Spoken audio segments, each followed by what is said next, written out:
स्वागत है आपका कथा सागर में। मैं आप लोगों को श्रीमद् भागवत महापुराण के हिंदी रूपांतरण यानी कि सुख सागर की कथाएं सुनाती हूँ। आज मैं आप लोगों को सुनाने जा रही हूँ सुख सागर के दूसरे स्कंद की तीसरी अध्याय।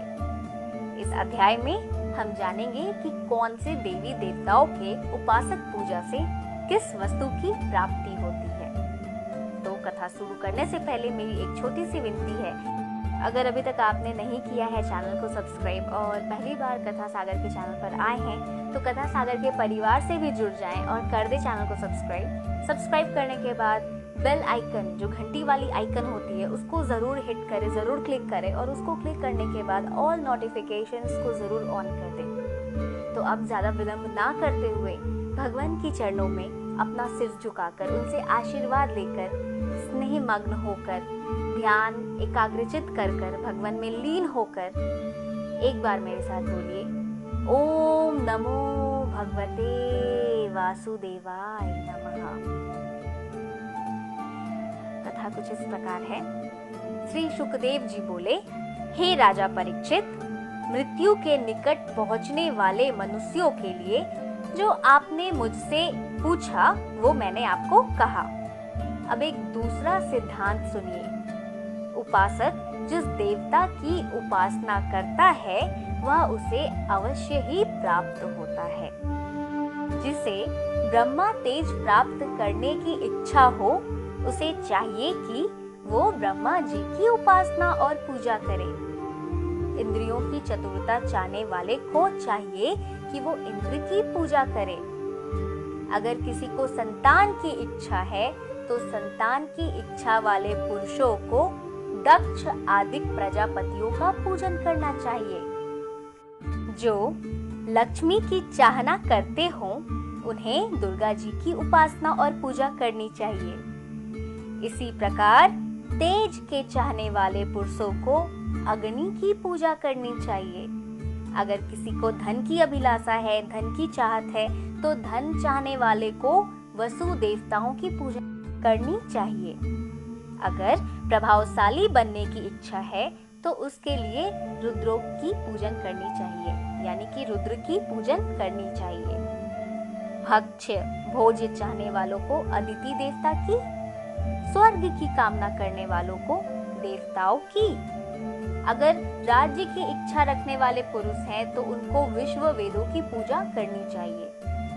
अगर कोई चाहता है कि अपने प्रजा को अपने वश में करे तो वैसे पुरुषों को साधु देवताओं की पूजा करनी चाहिए। आयु बल की इच्छा करने वाले को अश्वनी कुमार देवता की पूजन करनी चाहिए। वृष्टि के लिए पृथ्वी की, प्रतिष्ठा पाने के लिए स्वर्ग तथा पृथ्वी की पूजन करनी चाहिए। अगर कोई रूप चाहता है तो रूप चाहने वालों के लिए गंधर्वों की, स्त्री चाहने वाले पुरुषों को उर्वशी अप्सरा की, और यदि सबका स्वामी होने की इच्छा हो तो मनुष्य को चाहिए कि वे ब्रह्मा जी की उपासना और पूजा करें। यदि इच्छा हो तो यज्ञ द्वारा विष्णु जी की भी पूजा करें। यदि धन के प्राप्त करने की इच्छा हो तो वरुण जी का पूजन करें। यदि विद्या की इच्छा हो तो शिव जी, और यदि स्त्री पुरुष में परस्पर प्रेम की इच्छा हो तो पार्वती जी का पूजन करें। इस प्रकार धर्म के लिए विष्णु जी की पूजा, संतान की वृद्धि के लिए पितरों की पूजा और रक्षा के लिए यक्षों की पूजा करनी चाहिए। बल के लिए देवता गणों की पूजा करनी चाहिए और राज्य के लिए मनु की पूजा करनी चाहिए। शत्रु मारन के लिए राक्षसों की पूजा, भोगों के लिए चंद्रमा की पूजा, और जिसे केवल भक्ति की इच्छा हो उसे चाहिए कि वह ईश्वर भगवान की पूजा करे।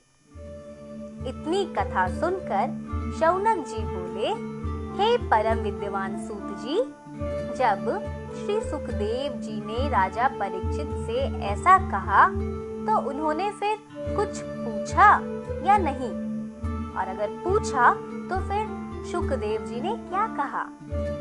वह सब पवित्र कथाएं हम लोगों को सुनाइए, क्योंकि आपकी अमृत वाणी को सुनते हुए हम लोगों का चित्त नहीं भरता है।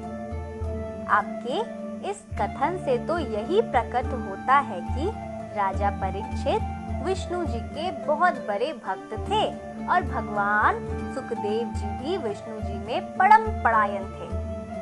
तब जहाँ श्रोता और वक्ता दोनों ही उत्तम गुणों से युक्त थे, तो उनके समागम में अवश्य ही श्रेष्ठ कथा हुई होगी।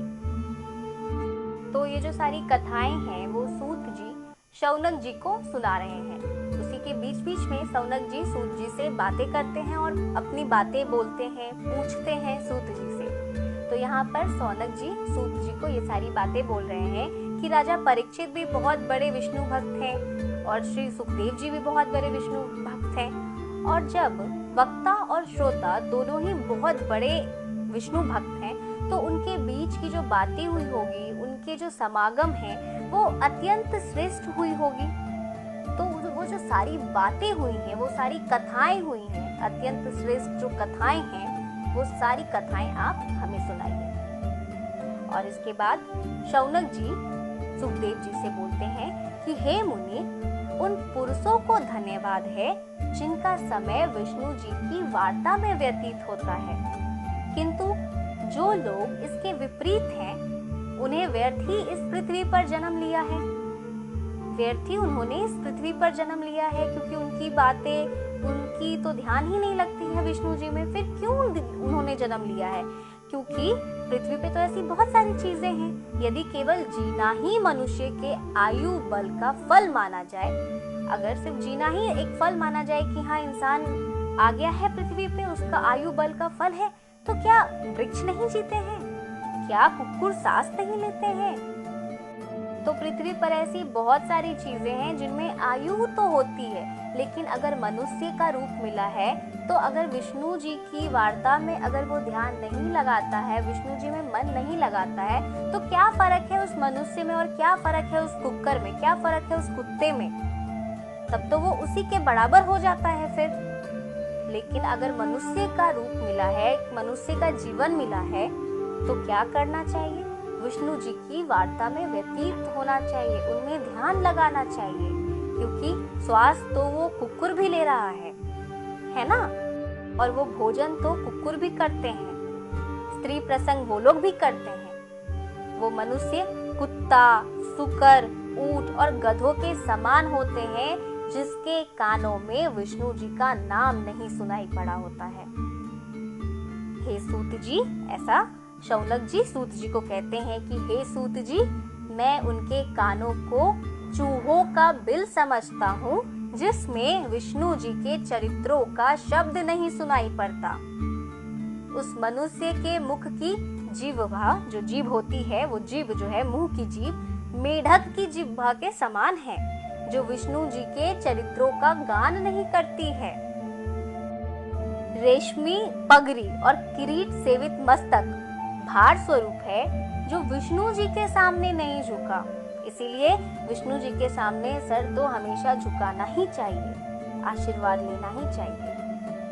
ऐसे जो सुवर्ण कंकनों से अलंकृत होते हुए भी, यानी कि सोना चांदी बहुत है, पैसे बहुत है, सब कुछ है, सारी चीजें हैं, सारी खुशियां हैं, और ये सारी चीजें होने के बावजूद यदि दोनों हाथ विष्णु जी की सेवा में नहीं आते हैं, तो उन हाथों को मैं तो मुर्दे के समान समझता हूँ। ऐसा शौनक जी सूत जी को बोलते हैं। आगे उन्होंने फिर कुछ सारी बातें कही हैं, बताती हूँ मैं आपको। फिर उन्होंने बोला कि जो नेत्र भगवान विष्णु की मूर्ति का दर्शन नहीं करते, वे मोरपंख के नेत्रों के समान व्यर्थ हैं। तो ऐसी नेत्रों का होना भी बिल्कुल मोरपंख के समान व्यर्थ है, जो भगवान विष्णु के मूर्ति का दर्शन नहीं करते, भगवान विष्णु का दर्शन नहीं करते हैं।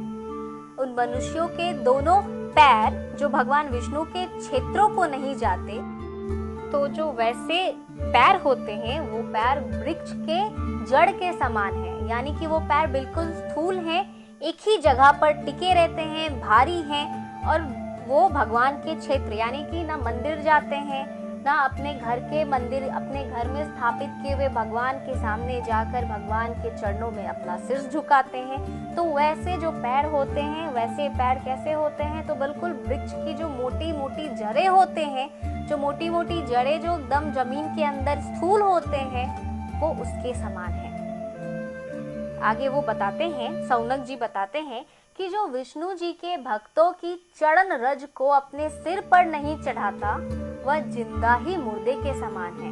मतलब वो व्यक्ति जिंदा तो है, लेकिन उसके जिंदा होने का कोई मतलब ही नहीं बनता है, वो बिल्कुल मुर्दे के समान है वो व्यक्ति। इसीलिए अगर कोई विष्णु भक्त है तो आप उनकी आदर करें, उनकी इज्जत करें, ठीक है, उनके चरण रज को अपने सर पर चढ़ाएं। और जो विष्णु जी के चरणों में चढ़ाई हुई तुलसी की सुगंधी सूंघकर उसकी प्रशंसा नहीं करता है, वह श्वास लेता हुआ मुर्दे के ही समान है। यानी कि जो भगवान जी को हम लोग चढ़ाते हैं तुलसी उनके चरण में, तो उस तुलसी का वो मतलब को समझे, मूल को समझे। वो तुलसी का सिर्फ एक पत्ता नहीं होता है, वो भगवान का आशीर्वाद होता है। तो उसके महत्व को समझे।